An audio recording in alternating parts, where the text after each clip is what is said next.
Good morning from Boxy Moxie. This is Teresa Marie coming at you from beautiful. I am at my precious angel, Oliver Rogers' house. My eldest daughter, Ariel Alana, is mom to Oliver Roger. And if you watched our previous video, you know that I am Teresa Marie. Good morning. And this is Oliver Roger, who is absolutely the little growing prince of our family. Every time that Oliver Roger is going to be in a video, we are going to intro the video by singing our very special song that I have sung to all of my children that just popped into my head as I had my first child, Alex. And Alex Reed was a very colicky baby, and he loves music, still loves music. And I wrote a song for him. And so we are going to sing it now, and then we're going to intro each video that Oliver Roger is in with this song. Are you ready, Bubby? Bubby's his nickname. Okay, here we go. Mother moon, way up in the sky. Mother moon, she blinks her big bright eye. Mother moon, sends kisses from above. Mother moon, she showers us with love. I think Oliver Roger is going to fall asleep. It's absolutely my divine privilege to be here today, sharing Oliver Roger with you. Today is going to be a grandmother video, and I'm going to just talk a little bit about some of the things that came to me when I became a grandmother. So first of all, let's push that guy out of the way. If any of you are grandmothers, especially first-time grandmothers, I know that you're going to totally relate to this. Being a grandmother and coming into this stage of the game can be a really unique experience. I am 54 this year, and Oliver Roger came to me when I was 53. Oliver Roger is my first grandchild. My daughter, Ariel Alana, is a new mother, and she's a young mother. She is 23. She is absolutely fabulous. We were all young mothers in our family. It just seems to be the way we are. We're very earthy people.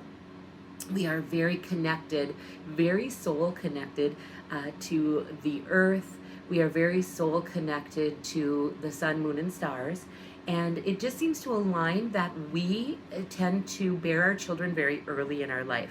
I had Alex Reed when I was 21. And then I had a bout of infertility, and I wasn't able to have another child until I was pregnant with my second daughter, Sky Gabrielle. Sky Gabrielle, sadly, was born sleeping. And in her ninth month of pregnancy and her 9th month with me, we found out at a very routine doctor's visit that she was no longer with us. And it was a very, very sad, and I can't go into it too deeply today, but I am going to do a video on that situation because I think that that is going to be another thing that could really help people. She was sleeping. Sky Gabrielle was perfect. The reason that she died inside of my womb was because she had a hematoma, which is short for a blood clot, in her umbilical cord. We are not sure why that happened, and I have never asked the universe why. I decided to not delve into that situation. I decided to accept what had happened and move forward. I birthed her naturally. Oh, Oliver Roger. I decided to birth her naturally. I did, and she was born into our arms, and we loved her as like any of my children that were born breathing. 1 year and 1 day later, my beautiful Ariel Alana was born. So my precious little Sky Gabrielle was born August 4th, 1997.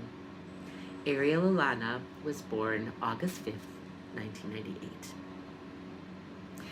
So sometimes the universe has a way of making things right within a mother's heart.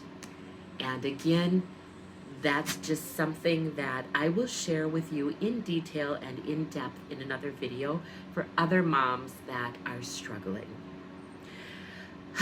Onward. Okay, let me wipe that little bit of emotion tear and reposition my precious angel Prince.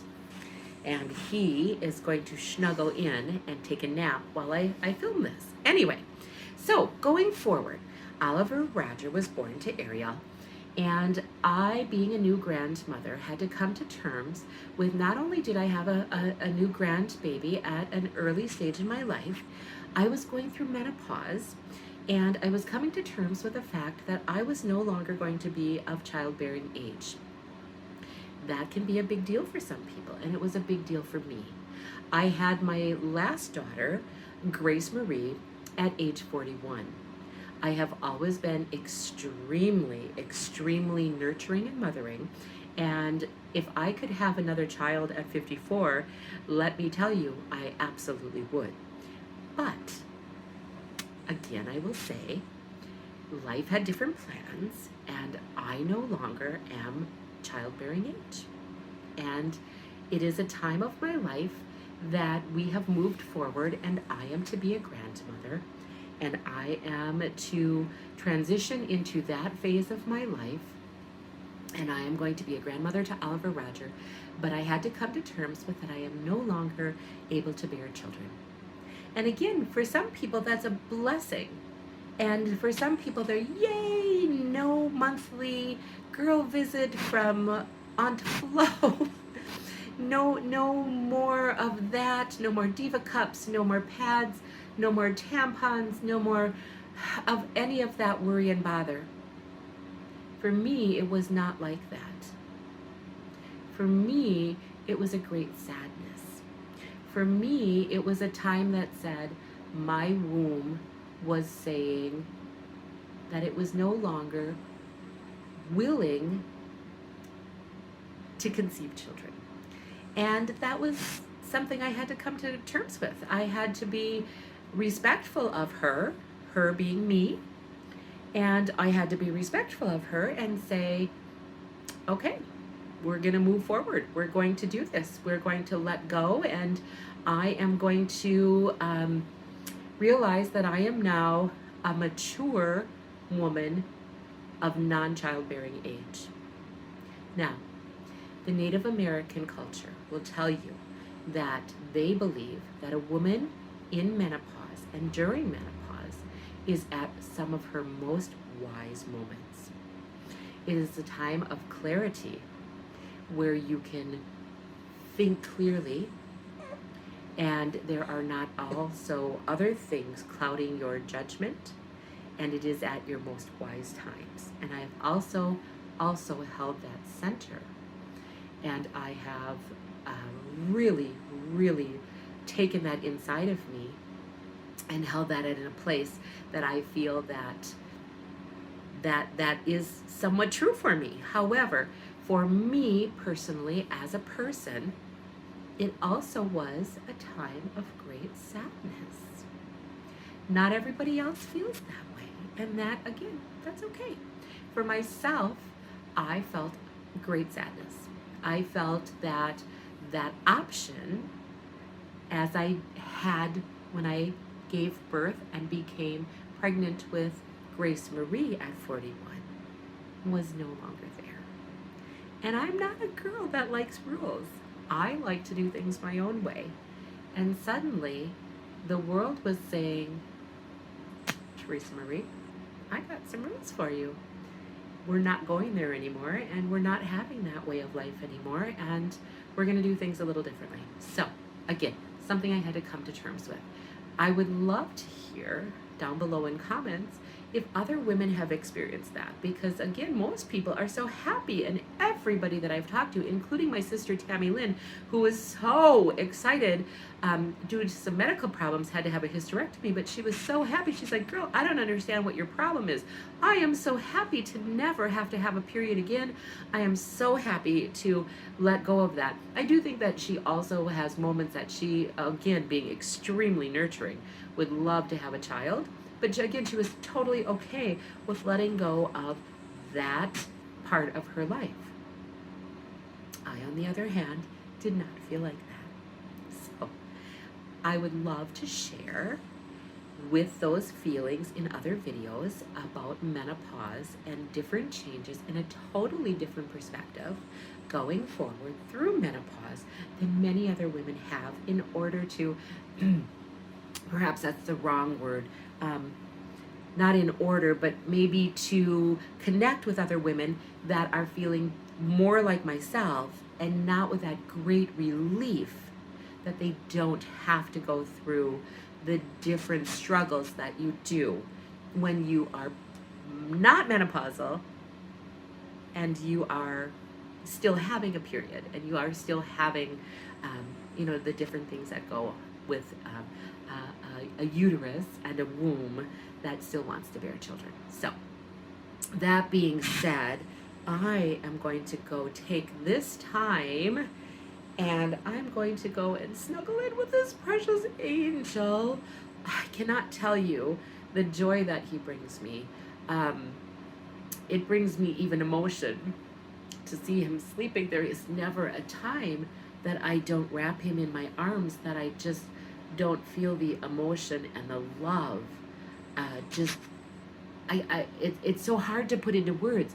So the love that I have for my daughter Ariel is so profound.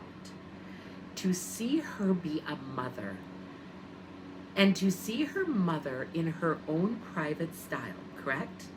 And then to know that part of that mothering style was learned from me. And I see that, those darn emotional tears, to see that projected onto this little growing prince, our precious little Bubby, is such an emotional time for me. He's just absolutely glowing and growing and smiling and laughing.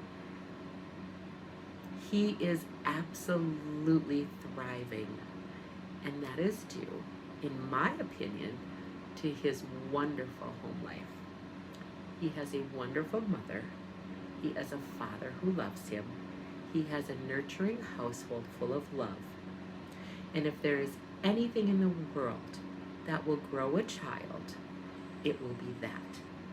And then take in a ever-present, sometimes rather over-present grandmother that cannot put him down and cannot love him even more. Then you add in an auntie and aunties, and then you add in great-grandmothers and great-grandfathers, and you add in cousins. That, my friends, that is what they are talking about when they say a village forms this. That is what makes amazing, strong children. That is what will grow our children and make them be the leaders of tomorrow. It is not anything other than that. Okay, I think that's where we're going to leave it. I need to go snuggle in with this little man. I need to just revel in him, and I need to just give myself this time to compose myself and just bask in all his lovely babiness. So I'm going to leave you, because I believe he can hear this. I'm going to leave you with his song, and I hope you do comment below, and I'll do another video on menopause and my very different take on menopause. And I hope you enjoy this video. If you do, please click subscribe and click on the bell so that you can be notified when we do other videos. And if you like the video on certain topics, please drop us a line. We would love to hear it. Ariel will be doing some mothering videos, and Grace Marie is going to come at you very soon with some very important teen messages. She's going through a lot in school right now. She's 13 and she has some things to say. So enjoy your day. And with that, and without further ado, Mother Moon, way up in the sky. Mother Moon, she blinks her big bright eye. Mother Moon, sends kisses from above. Mother Moon, she showers us with love. Go out, love each other, love everyone, be kind. I happen to care for all of you a lot. Goodbye.